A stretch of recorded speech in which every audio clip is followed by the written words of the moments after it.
ত্রয়োদশ জাতীয় সংসদ নির্বাচন উপলক্ষে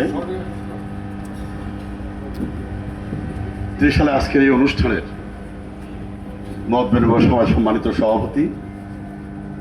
জনাব এনামুল হক ভুইয়া ভাই উপস্থিত আছেন। আজকের এই মত বিনিময় সভার প্রধান অতিথি আমাদের সকলের প্রিয় নেতা ত্রিশালের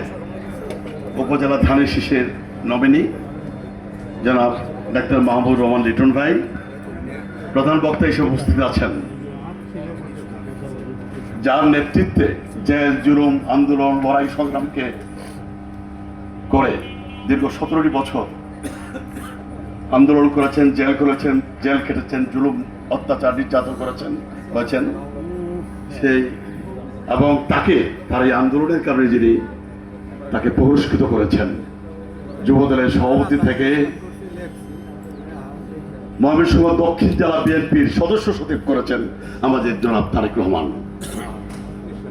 আমাদের প্রিয় নেতা জনাব রুকুনুজ্জামান রুকন সরকার উপস্থিত আছেন, আমার শ্রমিক দলের ময়মনসিংহ বিভাগের জেলার অভিভাবক জনাব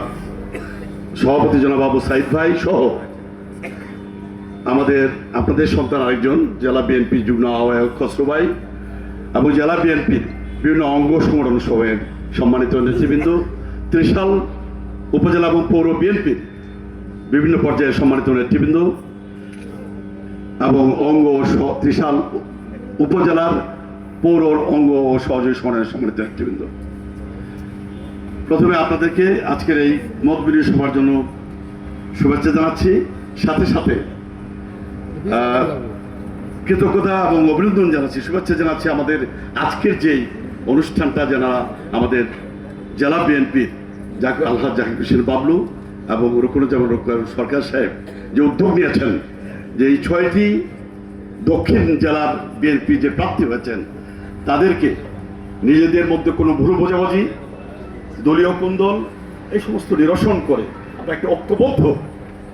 জাতীয়তাবাদী দলের সকল নেতাকর্মীদেরকে নিয়ে আমরা নির্বাচনে ঝাঁপিয়ে পড়তে চাই। এই যে একটা পদক্ষেপ নিয়েছেন এই জন্য আমি শ্রমিক দলের পক্ষ থেকে প্রথমে তাদেরকে অভিনন্দন জানাই, শুভেচ্ছা জানাই। প্রিয় ভাইরা, ইতিমধ্যেই গত 8 তারিখে আমরা মিটিংটা করেছি ময়মনসিংহে, 11 তারিখে ফুলবাড়িয়া করেছি,